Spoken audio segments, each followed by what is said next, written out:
Hi parents, it is Mrs. Miller. As promised last week, I wanted to get you out more information on the 40 book challenge that I do. So this year, your sixth grader is going to be required to read 40 books this school year. That is a book a week. It requires quite a bit of reading. Every night during their homework, they should be reading 20 to 30 to 40 minutes. That is what is going to help them really become the best readers. It is so important that they are reading. I have found this challenge way more effective than reading logs or book reports or anything like that I've done in the past. So I hope you'll join me on this adventure and help to get your child reading. I am going to email out to you my book list. This is just a collection of books that I have put together over the years that gives you some place to start. Please remember, I have not personally read all of these books. I have read a large portion of them, but not all of them. I am asking that you, as a parent, preview the book and make sure you feel it is appropriate for your child. Students are at all different maturity levels and have different needs. And so I'm asking you preview the book, make sure you approve of it. And that will help me out a lot. I also hope this book list just gives you a place to start. It is over 105 books long. You do not have to stick to this book list. You can choose books that are not on this list. I am totally okay with that. This is just a place to start, books to get you brainstorming. But if there are other amazing books not on the list, please take advantage of those books. Please read them. Do not stick to this list. So the first thing on my book list that I want to talk about and with our 40 book challenge is what's called a Lexile. And a Lexile is a national measurement of the difficulty of a book. It takes in the vocabulary, it takes in the sentence structure, things like that. It's not 100% accurate. And there are lots of really amazing books that may not have a high vocabulary but still have a great storyline and can teach us a lot and are very enjoyable. So I am not 100% sold on Lexile, but it does give us a really good estimate of the books we should be reading. So I just want to bring to your attention that a proficient sixth grader who is proficient in reading should be reading books with 955 Lexile number or higher. Now, I understand kids read books that are not going to challenge them all the time or be on that brink of frustration level. So I am totally okay if your kids are reading books in the 800 Lexile range, even the 700 Lexile range. I am going to ask though that for most of the students in my class, we stay above that 700 level range. When we drop down into the 600s and 500s, we're starting to get into like second and third grade level books. And I know that most of my students are going to be capable of more than that.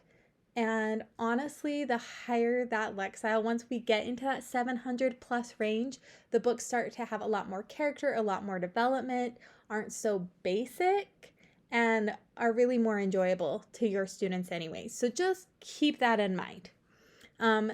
If your child is reading on grade level, I am not going to let them read second and third grade level books for this 40 book challenge. They can read them, but I won't count them. So some examples of that are like Magic Tree House books or Boxcar Children books, some of the graphic novels, things like that. So just be mindful of that as you are picking out books.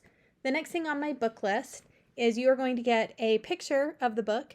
You are going to get the author, the number of pages, that Lexile, so you know it's kind of in their range, and the genre, and then a short synopsis. So you can look through it, you can read through the synopsises, you can find one that you can get excited about. Some of the books will also, under that genre line, say series if they are part of a series. Some kids really love getting into a good series, such as Harry Potter. So that's kind of fun. On the 40 book challenge tally sheet, this is where we're going to be keeping track of the books they read. This is the only place we're keeping track. I do not keep a separate record, so please do not lose this paper throughout the year. If they lose it, they start over. I just don't have the time to be keeping a second record, unfortunately. This sheet you are going to find in the back of their homework folder. In the front is like their name says, their homework folder, and in the back cover is where we're going to slip this so it shouldn't get lost.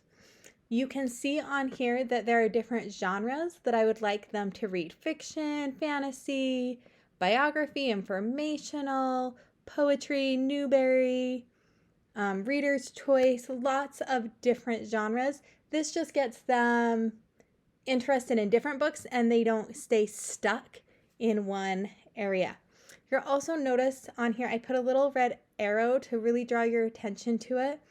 I know we are in the upper grades. I know we are reading longer books, which is a really great thing. But I don't want to punish kids for picking a book such as Harry Potter that could be 500 plus pages opposed to a child that is reading a very short book. Now, both short and long books can be great. I just want to honor the time spent reading a longer book is much longer than a short book. So as my way of honoring that, you can see I've broken it down by pages.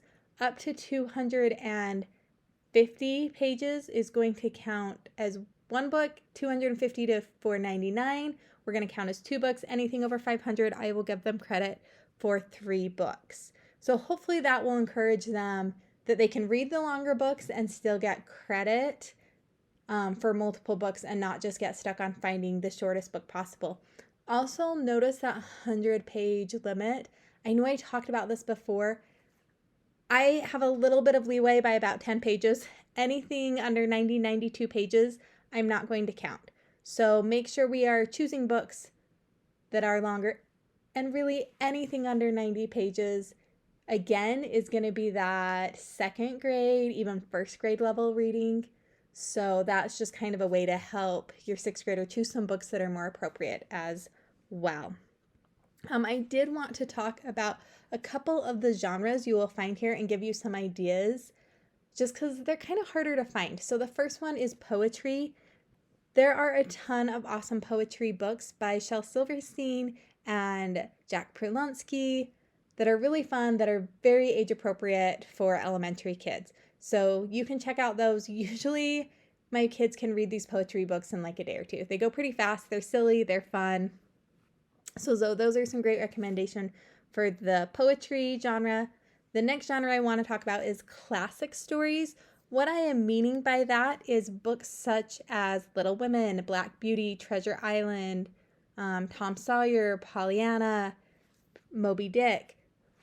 Now, with that being said, I realize that a lot of those books may be on a high school level.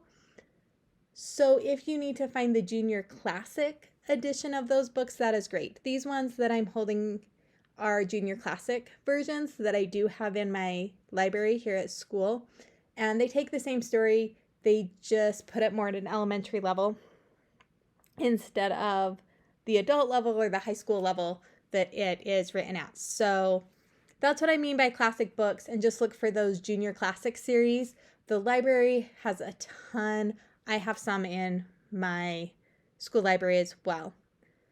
The next one I want to talk about is graphic novels. Graphic novels are books that are all like the comic books, but the whole book is a comic book. So something like Diary of a Wimpy Kid. They are very, very popular right now. A lot of really popular authors are taking their full novels and turning them into graphic novels. Graphic novels are great. They are fun. I understand they're very popular, but they don't provide the same reading experience that a novel is going to. So to honor kids that love graphic novels, I am going to allow 4. No matter how long the graphic novel is, we're counting it as one book because the words per page are very limited when putting it up against a true novel and how many more words you've got on a page in that. So even if it's like 300 pages, we're counting it as one book, and they can only read 4 graphic novels. After 4, they're done. They cannot put graphic novels on Reader's Choice. They cannot put it under the fiction genre. They get 4 and done. Everything else we can kind of move around. Like if I have a child that has already read 4 Newbery Honor books, but they want to read some more, they could fill up their Reader's Choice category with more Newbery books, or they could put their Newbery book under fiction. So sometimes they count as more than one category, and you can kind of choose which one you're going to fill out. But with graphic novels, 4 and done. Hopefully this will encourage them to kind of get away from graphic novels and read some different genres. My next thing I want to tell you about is we are going to have book celebrations monthly for kids that are on track for making that 40 book challenge goal by the end of the year. These will be small celebrations. They may include an activity that kids get to come to. They may include a special prize or a treat that they get that month for having their books read. By the end of September, I am asking that they have, let me do the math, 6 books read. That seems like a lot, but I think they can do it because we still have a couple of weeks left in August and we have all of September. A lot of kids will stick in one of those graphic novel or a poetry book that's a little bit shorter or a little bit faster read, and then the others have as novels to kind of get there, especially at first when they are learning to read this much, because I know it is a shift for a lot of kids. To find books, we have our library here at Bountiful Elementary that they are allowed to check out 2 books a week. So there's fantastic books there that they have access to for free. Our public libraries are amazing and have lots of books. And one thing that our public libraries have too is curbside service. So you can call, put a book on hold, and then you don't even have to go in the library. I use it all the time with my toddler, you guys. And I just call and be like, hey, are my books on hold? They run it right out to my car. So fun little tip there on the libraries. Also, any books I am reading in class to your student will also count toward the 40 book challenge. So right now we just started the book, The War That Saved My Life, and we will count that toward their 40 book challenge. Okay, back on track. Sorry. Audiobooks. Audiobooks are awesome. I am a huge component of audiobooks.